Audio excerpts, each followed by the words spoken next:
everybody, I'm Shoshana Cenker, and I wanted to welcome you to URL Zoomcast. And we're going to tell you exactly what that means and why it's so great. Let me first introduce my friends that I'm here with. We've got Jason, say hi. Hi. And Dalion. Hi. And Cecil. Hi. So we're going to get into this. We're going to explain all about what ULR Zoom is, Zoomcast. And I want to start with just a little bit of info about who you guys are and your backstory and your musical experiences, because you're all incredibly talented musicians here in Memphis. Jason, you want to kick us off? Sure. Thank you. And great to be here, Shoshana. And I'm so excited that you're hosting this with my friends Dalion and Cecil. And I was born in Philadelphia, grew up in Richmond, Virginia, playing guitar at about 12 years old.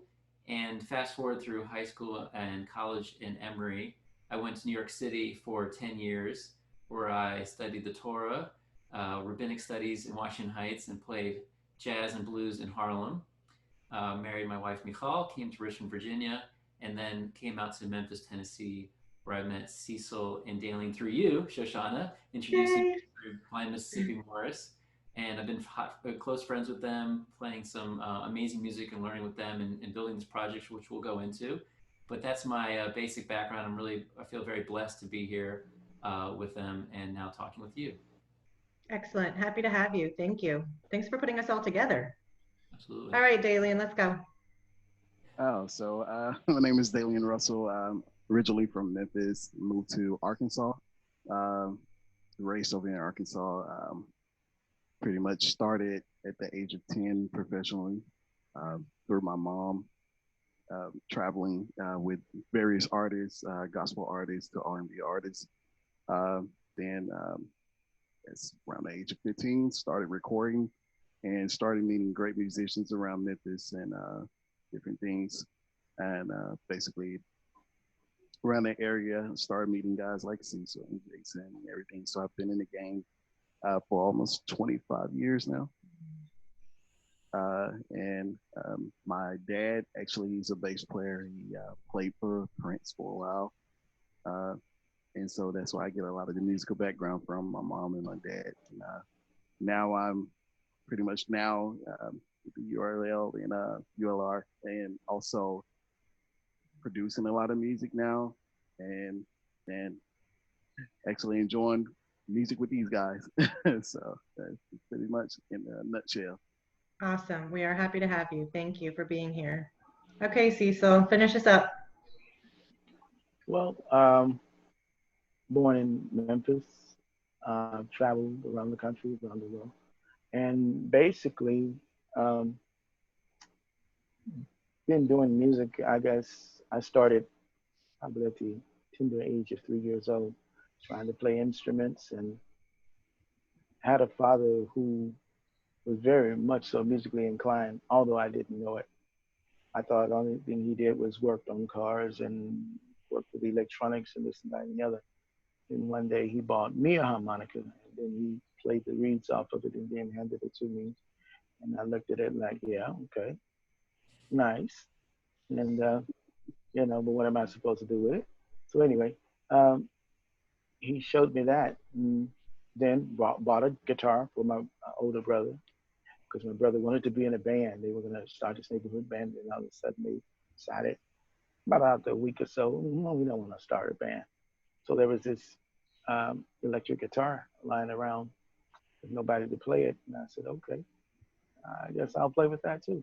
So I ended up picking up instruments as a result of that, and I had a number of auditions with pretty prominent people, and been able to play a little studio music and live music, a little recording, jazz, gospel, R&B, hip hop, and study classical music. So I had an opportunity to play some of everything. And basically that's where I am now. I played woodwind for a little while, then percussion and the strings, a little brass.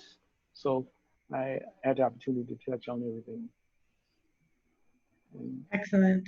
We are happy you are here. So Jason, let's talk a little bit. Let's let them all in on what the ULR is. And I want you to tell us sort of the backstory of the Universal Language Room, how it got started. I know it's your brainchild. Mhm. And tell us why you think it's so important.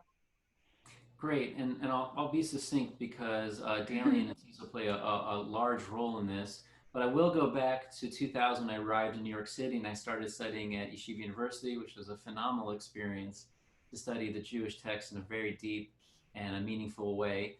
But I was meeting musicians from all across the city and Sikh temples and Baha'i centers and mosques.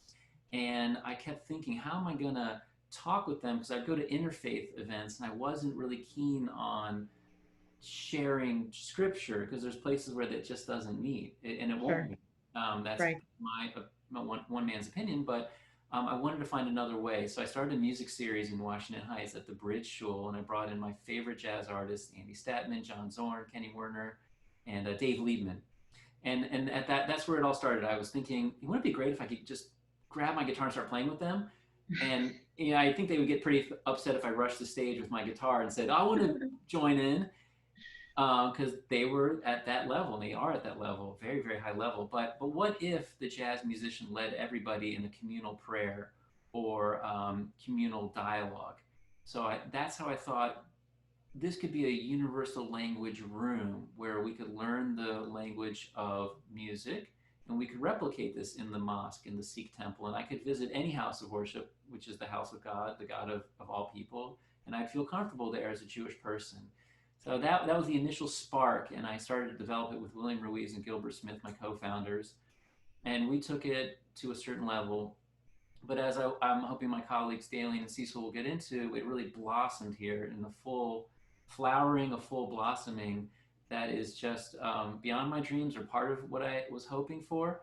And that's where I really want to finish my comments on the spark of how it started. Okay, thank you. So it's more like you were able to create dialogue through music no matter where you were, no matter who you were with. Yes, there's nothing to disagree with. So it's what we'll hit on tonight is that there's nothing to be offended by or disagree with. It's pure communication. It's pure 100% flow, and we hope that it's a model for people to talk about the sensitive issues that we need to talk about. But Right. those conversations aren't happening. But what we're missing in the world is the joy of dialogue, Right. and people are more interested in the joy of being right, but we want to focus on the joy of dialogue. Right.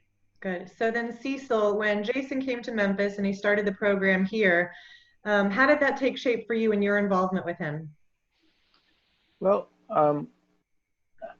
in my well, earlier music career, professional career, I had, as an educator myself, I'd put together a number of musical training projects, community-based art programs, after-school programs where I taught computer music and computer music literacy, and digital technology and how to apply it in music. Okay. And so, from teaching, working with anybody from kindergarten or even beyond, and all the way up through professional musicians. I was teaching and training on various musical instruments and computers, hardware and software applications in music. I just, the teaching thing was just a natural thing for me. And when I think we were playing at Blue City Cafe one evening, and Jason walked in with his guitar and just took over the stage and said, "Hey, I'm That's going to right. play." Right. Well, not quite like that.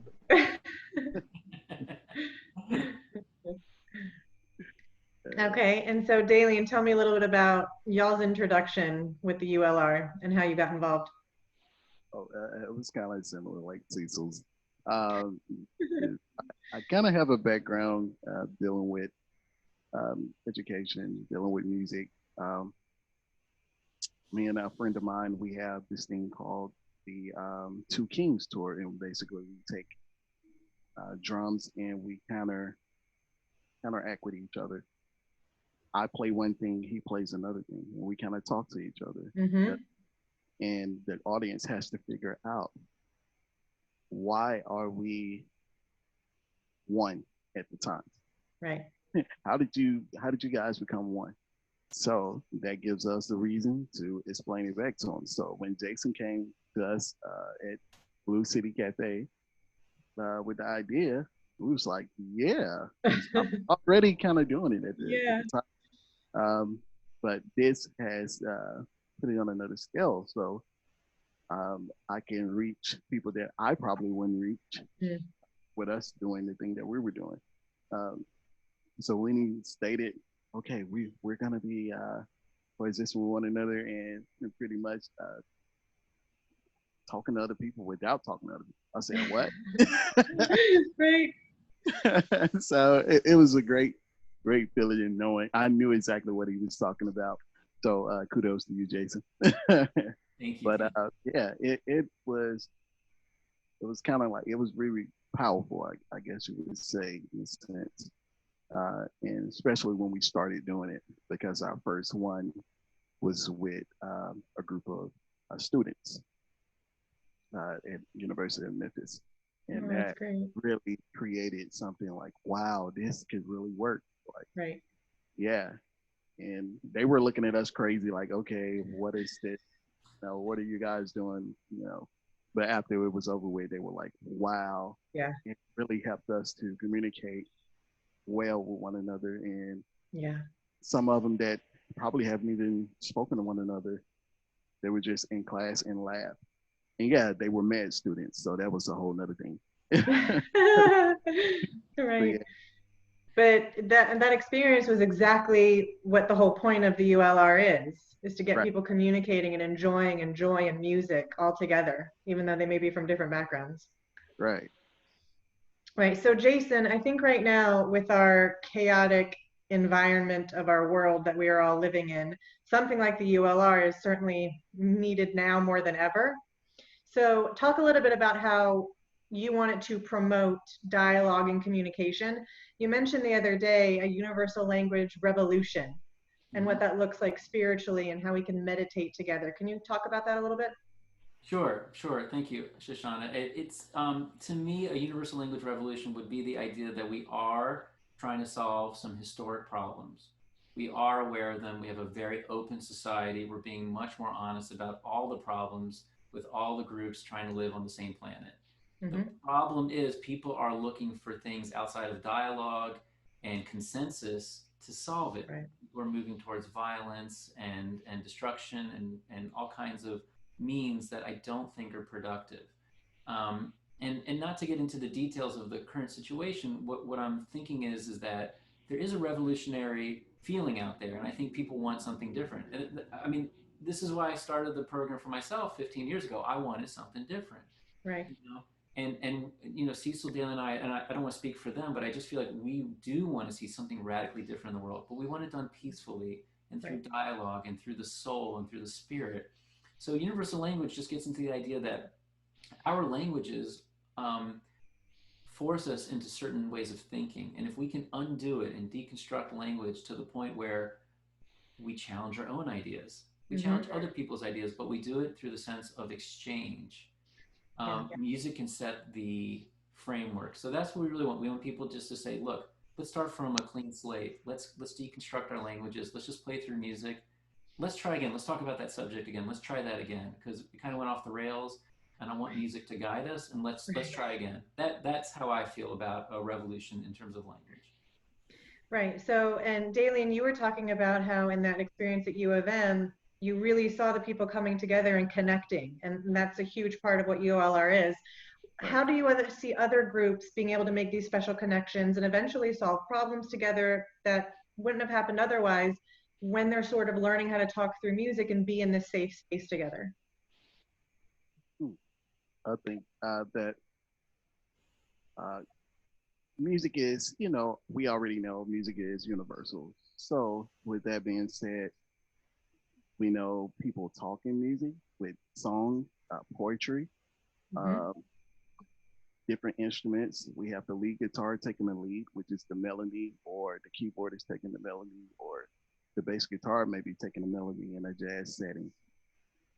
So you have all of those talking. So when you take different pieces like that and spread them abroad, You give this person a piece, give this person a piece. You give the drummer a piece, the bass player a piece. So now we start to communicate and we start to put together this piece. Now it's up to you the way the mood goes with communicating with a melody and a rhythm. Yeah. So once you start that, then you can start passing that along to the other, in your group. And another way I think that we're probably going to go to next is people building their instruments and making that a part of, communicating. Okay, I wanted to shake, but I wanted to do something else, So Yeah. we started making those different instruments with home products. And then now, let's say I want to say something difficult to you. So you hold the instrument, you shake it, or you beat it. Now you have the control of the room. Right. So now there's room for you to say what you have to say without it being animosity or things of that nature. Right. And you can pass it along. It's like a peacemaker. So yeah. It's a calming, peaceful environment for everybody to express themselves, and there's no need to get heated and all the things that often come out when we're having communication that's outside of a music space. Yeah. Right. So Cecil, what do you think people would be getting from an experience like this? What are some of the benefits to the ULR?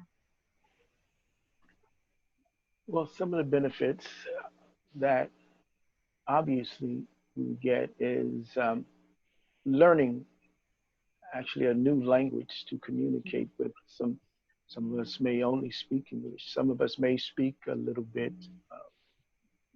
Hebrew, Swahili.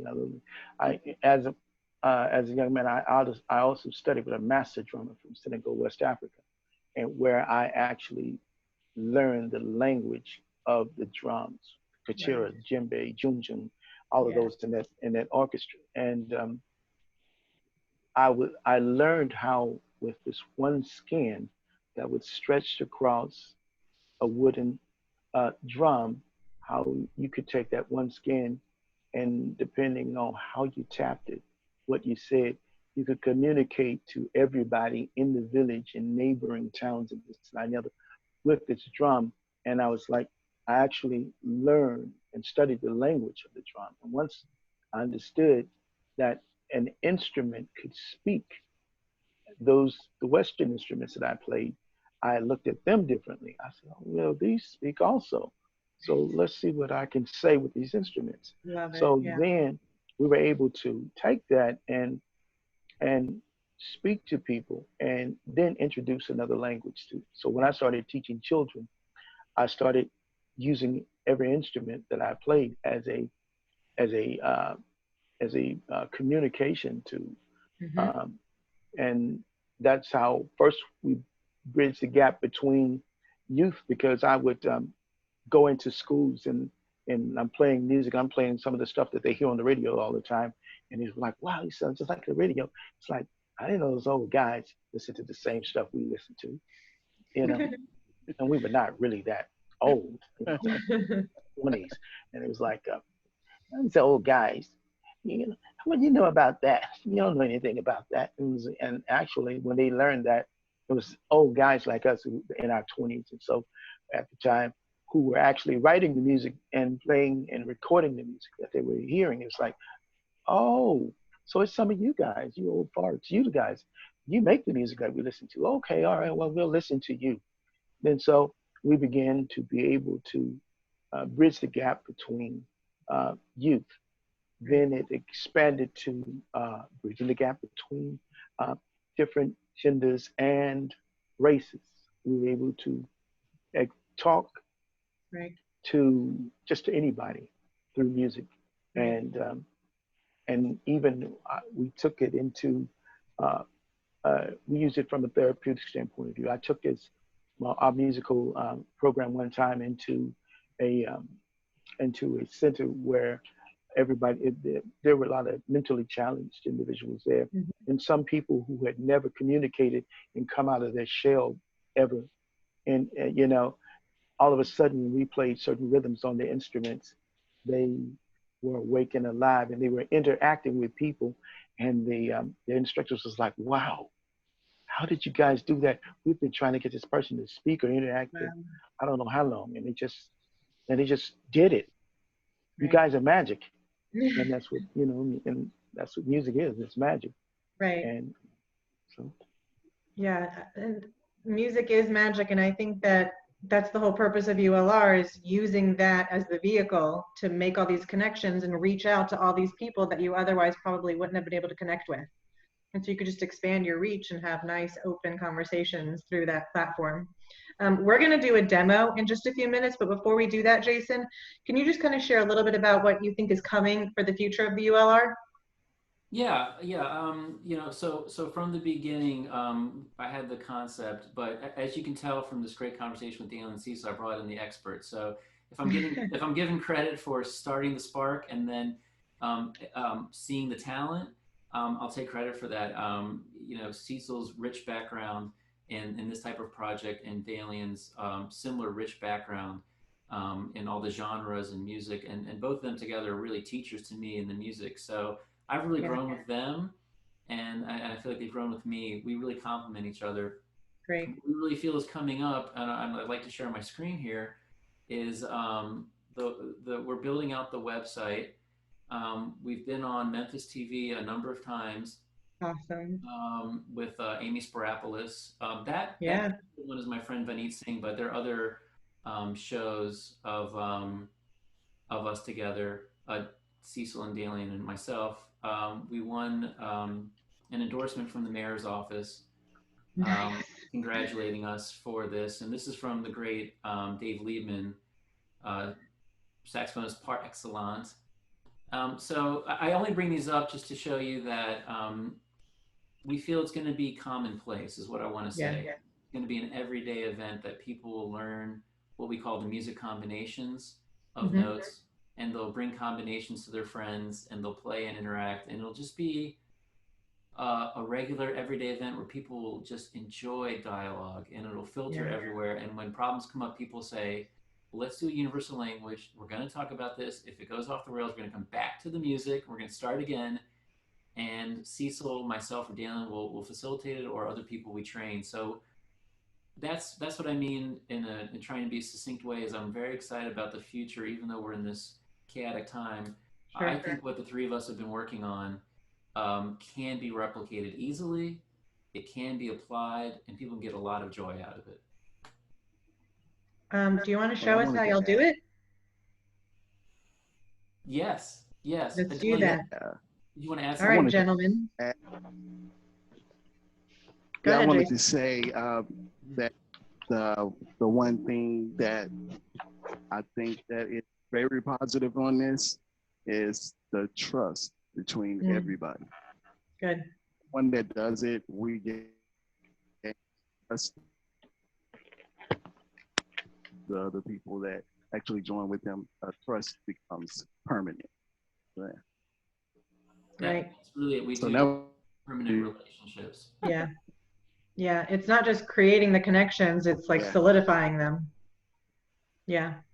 So let's show people what y'all do best, gentlemen. Jason, you want to lead us in a demo? Sure.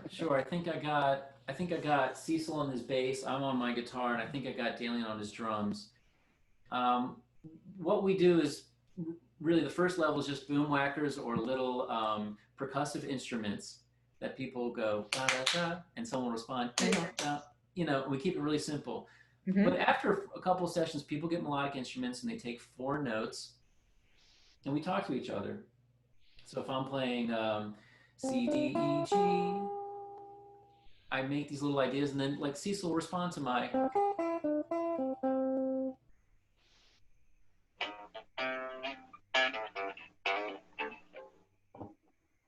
Great. And as Stanley's sitting down, I'll do one more response to Cecil. Oh, and he put a little blues funk in. I'll go.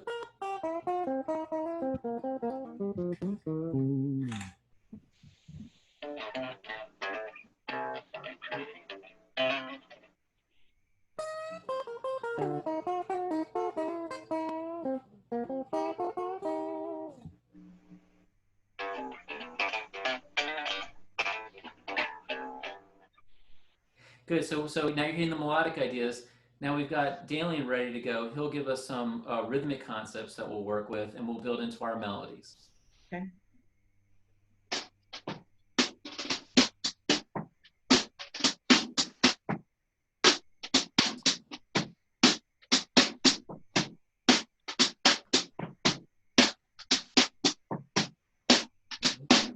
So he can continue on the line, and I would put something on top like.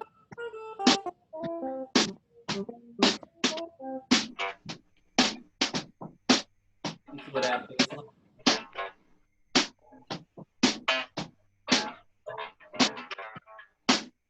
And there's a little bit of delay just based on the technology, but when we're together, it also has to come together. The dialogue we build into a song, so Dalion and Cecil keep the song going, and a lot of instruments play on top, and we start to point to people when they're not ready, you know? So actually, Shoshana, a good example. I'll point to you when you're not ready. You'll play a little bit of that xylophone. Are you ready? Oh, wait, no. Okay, now it's here. There you go. Okay. Yeah. So Dalion, if you can keep yours to segments, just because so we can hear you individually, and we'll go around the four of us. You know, so I'll start. So now Shoshana, play a little bit of what we went over. Perfect. Hey, Cecil.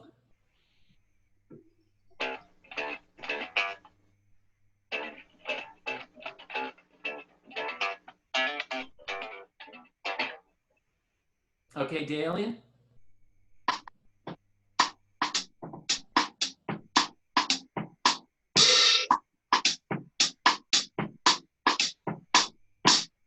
Great, and I'll take that idea and do something like a.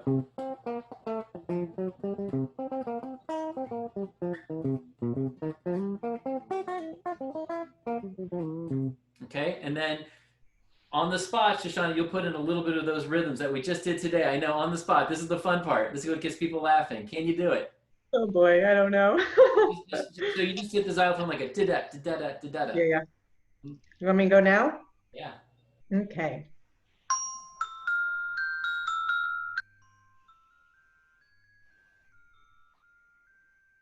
That was beautiful. Yes. Excellent. Okay. Now we'll let Cecil loose on that kind of rhythm and see what he can put together.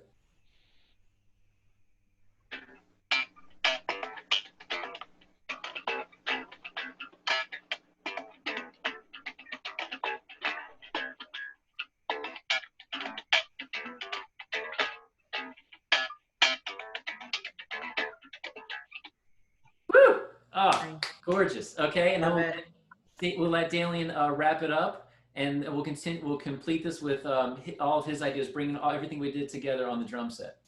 Cool.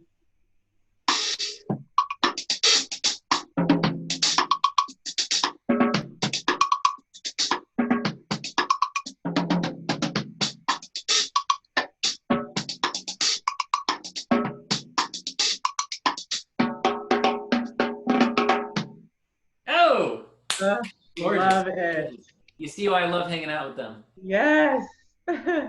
Yeah, so that's really just a tip of the iceberg of the joy that is felt, especially in person. And Dalion mentioned earlier when we were at the University of Memphis graduate students at their program, they first walked in and they wrote this down. So we've read the feedback. They said it was very awkward. They had no idea what they're getting into. They thought it was corny. And at the end, they couldn't wait to repeat it, try it again, do it with their friends. So it is that really great sense of gratification that we get these great results. It really does feel good. And part of it is being able to detach from whatever you're doing in your real life and do this and like find your peace and find your joy. And then it sort of gives your brain a reset so you can go back and be ready to go, right? That's it. That's what it is. It's all about taking a step back from language and the ways that, frankly, it's really trapped us into certain ways of thinking, certain ways of looking at each other. And you know, it brings us back to the point when we get to dialogue where we're not enemies, but we could be opponents on ideas. We could oppose ideas. We could say, I don't agree with that. Here's how I look at it. But it pulls us away from that abyss of being enemies. So there's things we can agree on, talk about. We can feel the joy of dialogue even while opposing. ideas. And I think that's what we're trying to get to. And University of Memphis was really trying to get professional development of different parts of the university to professionally work together. But Okay. we want to dive into the idea of dialogue for sensitive issues. And I think that joy can be implemented. So we're going to finish it up here in just a couple of minutes, but we're talking about how this applies to like our lives every day. How can we make it practical? What is it that we're going to be encouraging people to do? Perhaps instead of just making a donation or posting an article that you've seen, maybe we challenge people to post photos of them with somebody that they've just had a conversation with, and it may not have been, they're on the opposing sides, but they were able to communicate and it was open and it was fair. And maybe they write 3 or 4 of the main points that they hit on, and how even though they're on different sides, we're able to do this dialogue, and it's good. That's very well said. That would be a dream, that people get the Great American Coffee Tour going and put some music together, have some coffee, and say, we met. I wouldn't have met otherwise. Music brought us together. ULR brought us together. I'll let my colleagues, speak on that and their thoughts on the spiritual benefit. But application-wise, I think you said that very well, Shoshana. Thank you. So Cecil, what do you think? How can this really resonate and bring to people in their everyday lives where it has a positive impact? Well, first of all, recognizing that it is not like something that is different and apart from us.